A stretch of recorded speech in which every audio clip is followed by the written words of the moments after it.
Welcome to wishful ಅಡುಗೆ ಮನೆ. ನೋಡಿ, ಇವತ್ತು ಒಂದು ರಾಗಿಯಿಂದ ಒಂದು ಹೆಲ್ದಿಯಾಗಿರೋ ರೆಸಿಪಿನ ಮಾಡೋಣ. ಮಕ್ಕಳಿಂದ ಹಿಡಿದು ದೊಡ್ಡೋರವರೆಗೂ ತಿನ್ಬೋದು. ಶುಗರ್ ಇರೋರು ಕೂಡ ನೆಮ್ಮದಿಯಾಗಿ ತಿನ್ನೋಂಥ ರಾಗಿಯಿಂದ ಒಂದು ಸೂಪರ್ ಆಗಿರೋ ರೆಸಿಪಿನ ಮಾಡೋಣ. ನಾವು ಮೊದಲಿಗೆ ಒಂದು ಪಾತ್ರೆನ ತಗೊಂಡು ಈ ಗ್ಲಾಸಲ್ಲಿ 3 ಗ್ಲಾಸ್ ಆಗುವಷ್ಟು ರಾಗಿನ ಹಾಕ್ಕೊಳ್ತೀನಿ. ನೋಡಿ, ಕೆಂಪು ರಾಗಿ ತುಂಬಾ ಚೆನ್ನಾಗಿದೆ. ನೋಡಿ, ನಾನಿಲ್ಲಿ 3 ಗ್ಲಾಸ್ ಆಗುವಷ್ಟು ರಾಗಿನ ಹಾಕ್ಕೊಂಡಿದ್ದೀನಿ. ನೆಕ್ಸ್ಟ್ ನಾವು ಇದಕ್ಕೆ ನೋಡಿ ಒಂದು 3/4 ಕಪ್ಪು, ಇದು ಫುಲ್ ಇಲ್ಲ ಕಪ್ಪು, 3/4 ಕಪ್ ಆಗುವಷ್ಟು ಉದ್ದಿನ ಕಾಳನ್ನ ಹಾಕ್ಕೊಂಡಿದ್ದೀನಿ. ಹಾಗೆಯೇ ಅವಲಕ್ಕಿನ ಹಾಕ್ಕೊಳ್ತಿದ್ದೀನಿ. ಅವಲಕ್ಕಿ ಹಾಕೋದ್ರಿಂದ ತುಂಬಾ ಚೆನ್ನಾಗಿರುತ್ತೆ. ಹಾಗೆಯೇ ಸ್ವಲ್ಪ ಮೆಂತ್ಯನ ಹಾಕೊಳ್ಳೋಣ. ನೋಡಿ, ಇಷ್ಟನ್ನು ಹಾಕಿ ನೋಡಿ ನೀರನ್ನು ಹಾಕಿ 2 ರಿಂದ 3 ಸರಿ ಚೆನ್ನಾಗಿ ವಾಶ್ ಮಾಡ್ಕೊಂಡು ಬರೋಣ. ಇದನ್ನ ನೋಡಿ, ನೀಟಾಗಿ ರಾಗಿಲಿರೋ ಗಲೀಜು, ಉದ್ದಿನ ಕಾಳಲ್ಲಿರೋದು ಎಲ್ಲ ನೀಟಾಗಿ ಹೋಗೋ ಥರ 2 ರಿಂದ 3 ಸರಿ ವಾಶ್ ಮಾಡ್ಕೊಂಡು ಬರೋಣ. ನೋಡಿ, ಇವಾಗ 2 ರಿಂದ 3 ಸರಿ ಚೆನ್ನಾಗಿ ತೊಳ್ಕೊಂಬಂದಿದ್ದೀನಿ. ರಾಗಿದಲ್ಲಿ ತುಂಬ ಗಲೀಜಿರುತ್ತೆ, ಹಾಗಾಗಿ 2 ರಿಂದ 3 ಸರಿ ಆದರೂ ವಾಶ್ ಮಾಡ್ಕೊಬೇಕು. ನೋಡಿ, ಇವಾಗ ಚೆನ್ನಾಗಿರೋ ನೀರನ್ನು ಹಾಕಿ ಲಿಡ್ಡನ್ನು ಮುಚ್ಚಿಬಿಟ್ಟು ಒಂದು 6 ಅವರ್ ನೆನೆಸ್ಕೊಂಡು ಬರೋಣ. ನೋಡಿ, ಒಂದು ಪ್ಲೇಟ್ ಮುಚ್ಚಿದ್ದೀನಲ್ಲ, ಈಗ ಒಂದು 6 ಅವರ್ ನೆನಿಬೇಕು. ನಾವು ಯಾವಾಗಲೂ ರೊಟ್ಟಿ, ದೋಸೆ ಈ ಥರ ತಿಂದು ಬೇಜಾರಾಗಿರುತ್ತಲ್ಲ, ಈ ಥರ ಡಿಫ್ರೆಂಟಾಗಿ ಮಾಡ್ಕೊಬೋದು. ಇದು 6 ಅವರ್ ನೆಂದ ಮೇಲೆ ಏನಾಗಿರುತ್ತೆ ನೋಡೋಣ. ನೋಡಿ, ಇವಾಗ ಮಿನಿಮಮ್ ಅಂದರೆ 5 ಗಂಟೆ ನೆಂದಿದೆ. ಇದು ನಾ ಬೆಳಗ್ಗೆ ನೆನೆಸಿದ್ದೆ, ಇವಾಗ ಸಂಜೆ ರುಬ್ತಾ ಇದ್ದೀನಿ. ರುಬ್ಬಿ ಬೆಳಗ್ಗೆ ಮಾಡಬೇಕು ಇದನ್ನು. ನೋಡಿ, ಇವಾಗ ಚೆನ್ನಾಗಿ ನೆಂದಿದೆ. ನೋಡಿ, ರಾಗಿ, ಉದ್ದಿನ ಕಾಳು, ಅವಲಕ್ಕಿ ಎಲ್ಲ ನೆಂದಿದೆ. ಇವಾಗ ನಾವು ಇದನ್ನು ಮಿಕ್ಸಿಗೆ ಹಾಕ್ಕೊಳ್ಳೋಣ. ನೋಡಿ, ಒಂದು ಮಿಕ್ಸಿ ಜಾರನ್ನ ತಗೊಂಡು ಸಣ್ಣದಾಗಿ ರುಬ್ಕೊಂಬರ್ಬೇಕು. ನಾವು ದೋಸೆ ಬ್ಯಾಟರ್, ಇಡ್ಲಿ ಬ್ಯಾಟರ್ ಎಲ್ಲ ರುಬ್ತೀವಲ್ಲ, ಆ ಥರ ನಾವು ಇದನ್ನು ರುಬ್ಕೊಂಡು ಬರೋಣ. ನೋಡಿ, ಇದನ್ನು ಸಣ್ಣದಾಗಿ ಗ್ರೈಂಡ್ ಮಾಡ್ಕೊಂಡು ಬರೋಣ. ನೋಡ್ತಾ ಇದ್ದಾರಲ್ಲ, ನಾವು ಇಷ್ಟು ಸಣ್ಣದಾಗಿ ರುಬ್ಕೊಂಬಂದರೆ ಸಾಕಾಗತ್ತೆ. ನೋಡಿ, ಈ ಥರ ರುಬ್ಬಿಟ್ಟು ಒಂದು ಪಾತ್ರೆಗೆ ಹಾಕೋಣ. ನೋಡಿ, ಬ್ಯಾಟರ್ ಎಷ್ಟು ಚೆನ್ನಾಗಿ ಬಂದಿದೆ. ನಾವು ಇದೇ ಥರ ಎಲ್ಲದನ್ನು ರುಬ್ಕೊಂಡು ಈ ಪಾತ್ರೆ ಒಳಗಡೆ ಸೇರಿಸ್ಕೊಳ್ಳೋಣ. ನೋಡಿ, ಇನ್ನು ಸ್ವಲ್ಪ ಉಳಿದಿತ್ತಲ್ಲ, ಅದನ್ನು ಕೂಡ ರುಬ್ಬಿ ಇದಕ್ಕೆ ಹಾಕ್ಕೊಳ್ತಾ ಇದ್ದೀನಿ.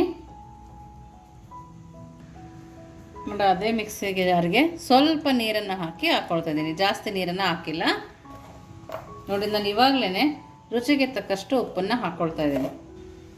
ಉಪ್ಪನ್ನು ಹಾಕಿ ನೀಟಾಗಿ ಕೈ ಆಡಿಸ್ಕೊಳ್ಳೋಣ. ಉಪ್ಪು, ರಾಗಿ ಮತ್ತು ಎಲ್ಲ ರುಬ್ಬಿದ್ದೀವಲ್ಲ, ಉದ್ದಿನ ಬೇಳೆ ಎಲ್ಲ, ಅದಕ್ಕೆ ನೀಟಾಗಿ ಬೈಂಡ್ ಆಗಬೇಕು. ಆ ಥರ ಇವಾಗಲೇ ನಾವು ಕಲಿಸ್ಕೊಬೇಕು. ಬೆಳಗ್ಗೆ ಟೈಮು ಟಿಫನ್ ಏನು ಮಾಡೋದು, ಲಂಚ್ ಬಾಕ್ಸಿಗೆ ಅಂತ ಇರ್ತೀವಲ್ಲ, ಅದು ಸುಲಭವಾಗಿ ಮಾಡ್ಕೊಬೋದು. ಹಾಗೆಯೇ ಶುಗರ್ ಪೇಷಂಟಿಗೆ ಕೂಡ ರಾಗಿ ತುಂಬಾ ಒಳ್ಳೆಯದು. ಅವ್ರಿಗೆ ಕೂಡ ನಾವು ಅಡುಗೆ ಮಾಡೋಕ್ಕೆ ಕಷ್ಟ ಆಗೋಲ್ಲ. ಈ ಥರ ಮಾಡಿಟ್ಕೊಂಡ್ರೆ ಮಧ್ಯಾಹ್ನ ಬೇಕಿದ್ರೂ ಕೊಡ್ಬೋದು, ಬೆಳಗ್ಗೆ, ರಾತ್ರಿ ಯಾವಾಗ ಬೇಕಿದ್ರೂ ಕೊಡ್ಬೋದು. ಬ್ಯಾಟರ್ ಒಂದು ರೆಡಿ ಇದ್ದರೆ ಸಾಕು, ಬೇಗ ಆಗೋಗುತ್ತೆ. ನೋಡಿ, ಈ ಥರ ಚೆನ್ನಾಗಿ ಬೀಟ್ ಮಾಡ್ಕೋಬೇಕು. ನೋಡಿ, ನಮಗೆ ಇಲ್ಲಿ ತನಕ ಹಿಟ್ಟು ಬಂದಿರೋದ್ರಿಂದ ಇದು ಮೇಲೆ ಉಕ್ಕುತ್ತೆ. ಇದನ್ನು ಇನ್ನೊಂದು ಪಾತ್ರೆಗೆ ಹಾಕಿ ಒಂದು ಪ್ಲೇಟ್ ಮುಚ್ಚಿ ಎತ್ತಿಟ್ಕೊಳ್ತೀನಿ. ನೋಡಿ, ಬೇರೆ ಪಾತ್ರೆಗೆ ಶಿಫ್ಟ್ ಮಾಡ್ಕೊಂಡಿದ್ದೀನಿ. ಈ ಪಾತ್ರೆಲ್ಲ 1-2 ಸರಿ ತಿರುಗಿಸ್ಕೊಂಡು ಇವಾಗ ಲಿಡ್ಡನ್ನು ಕ್ಲೋಸ್ ಮಾಡಿ ನಾನು ಫುಲ್ಲ ನೈಟ್ ನೆನೆಸ್ತಾ ಇದ್ದೀನಿ. ಇವಾಗ ಫರ್ಮೆಂಟ್ ಆಗೋಸ್ಕರ ಬೆಳಗ್ಗೆ ಏನಾಗಿರುತ್ತೆ ನೋಡೋಣ ಬನ್ನಿ. ನೋಡಿ, 1 ನೈಟ್ ಫುಲ್ ನೆನೆಸಿದ್ದೆ ಅಲ್ಲ. ನೋಡಿ, ಇವಾಗ ನೋಡ್ತಾ ಇದ್ದೀರಲ್ಲ ಎಷ್ಟು ಚೆನ್ನಾಗಿ ಉಕ್ಕಿದೆ. ನೋಡಿ, ನೋಡಿ ಈ ಥರ ನೀಟಾಗಿ ಉಕ್ಕು ಬಂದಿರುತ್ತೆ. ಒಂದು ಸರಿ ಕೈ ಆಡಿಸ್ಕೊಬೇಕಷ್ಟೆ. ನೋಡಿ, ಈ ಥರ ಒಂದು ಸರಿ ಕೈ ಆಡಿಸಿ ಇದನ್ನು ಪಕ್ಕಕ್ಕೆ ಎತ್ತಿಟ್ಕೊಂಡು ನೆಕ್ಸ್ಟ್ ಏನು ಮಾಡೋದು ನೋಡೋಣ ಬನ್ನಿ. ನೋಡಿ, ಒಂದು ಮಿಕ್ಸಿ ಜಾರನ್ನ ತೊಗೊಂಡು ಹುರಿದಿರೋ ಕಡಲೆ ಬೀಜನ ಹಾಕ್ಕೊತಾ ಇದ್ದೀನಿ. 2 ಸ್ಪೂನ್ ಆಗೋಷ್ಟು ಕಡಲೆ ಬೀಜ ಇದೆ. ಹಾಗೆಯೇ 2 ಸ್ಪೂನ್ ಆಗೋಷ್ಟು ಕಡಲೆನ ಹಾಕ್ಕೊಳ್ತಾ ಇದ್ದೀನಿ. 1-2 ಇಳಕಾಗುವಷ್ಟು ಬೆಳ್ಳುಳ್ಳಿ, ಹಾಗೆಯೇ ತೆಂಗಿನಕಾಯಿ, ಖಾರಕ್ಕೆ ತಕ್ಕಂತೆ ಹಸಿಮೆಣಸಿನ್ಕಾಯಿನ ಕೂಡ ಹಾಕ್ಕೊಳ್ತಾ ಇದ್ದೀನಿ. ಹಾಗೆಯೇ ರುಚಿಗೆ ತಕ್ಕಷ್ಟು ಉಪ್ಪು, ಸ್ವಲ್ಪ ಕೊತ್ತಂಬರಿ ಸೊಪ್ಪು, ಹಾಗೆಯೇ ಸ್ವಲ್ಪ ನೀರನ್ನು ಹಾಕಿ ನಾವು ಇದನ್ನು ಸಣ್ಣದಾಗಿ ಗ್ರೈಂಡ್ ಮಾಡ್ಕೊಂಬರೋಣ. ನೋಡಿ ನೀರು ಹಾಕಿ ನಾನು ಎಷ್ಟು ಸಣ್ಣದಾಗಿ ರುಬ್ಕೊಂಬಂದಿದ್ದೀನಿ. ನಿಮಗೆ ಬೇಕಂದರೆ ಹುಣಸೆಹಣ್ಣು ಕೂಡ ಹಾಕೋಬೋದು. ನಾನು ಇಲ್ಲಿ ಹುಣಸೆಹಣ್ಣು ಹಾಕ್ತಾಯಿಲ್ಲ. ನೋಡಿ ಈ ಥರ ಸಣ್ಣದಾಗಿ ರುಬ್ಕೊಂಡಿದ್ದೀನಿ. ನೋಡಿ ಚಟ್ನಿನ ಒಂದು ಬೌಲ್ಗೆ ಹಾಕೋಣ.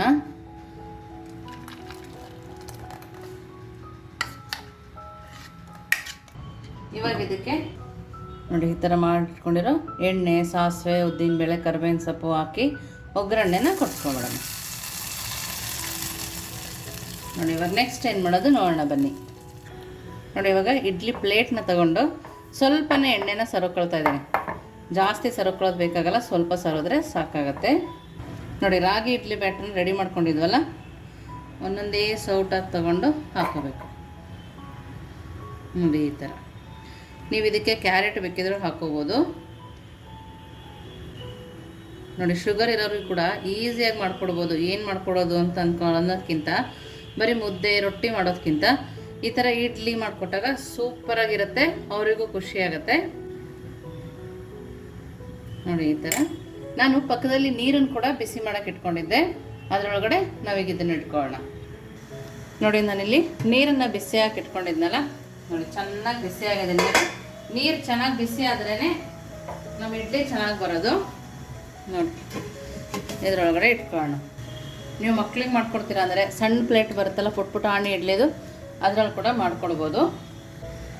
ನೋಡಿ ಇಡ್ಲಿ ಪ್ಲೇಟ್ನ ಇದರೊಳಗಡೆ ಇಟ್ಟು ಲಿಡ್ಡನ್ನು ಕ್ಲೋಸ್ ಮಾಡಿ 10 ನಿಮಿಷ ಮೀಡಿಯಮ್ ಫ್ಲೇಮಲ್ಲಿ ಇಟ್ಟೆ ಬೇಯಿಸ್ಕೊಬೇಕು. ನೋಡಿ 10 ನಿಮಿಷ ಆದಮೇಲೆ ನಾವು ನೋಡೋಣ. ನೋಡಿ 10 ನಿಮಿಷ ಆಗಿದೆ. ವಾವ್, ನೋಡ್ತಾ ಇದ್ದೀರಲ್ಲ ಇಡ್ಲಿ ಎಷ್ಟು ಚೆನ್ನಾಗಿ ಬಂದಿದೆ ಅಂತೇಳಿ. ನಾವೀಗ ಸ್ಟವ್ ಆಫ್ ಮಾಡಿ ಇದನ್ನು ಸ್ವಲ್ಪ ತಣ್ಣಗಾಗಿ ಇಟ್ಕೊಳ್ಳೋಣ. ನೋಡಿ ಇವಾಗ ಸ್ವಲ್ಪ ತಣ್ಣಗಾಗಿದೆ. ಜಾಸ್ತಿ ತಣ್ಣಗಾಕೇನು ಬಿಡೋ ಅವಶ್ಯಕತೆ ಇಲ್ಲ. ನೋಡಿ ಒಂದು ಸ್ಪೂನಿಗೆ ನೀರನ್ನು ಹತ್ಕೊಂಡು ಈ ಥರ ನಿಧಾನಕ್ಕೆ ತಕ್ಕೊಳ್ಳೋಣ.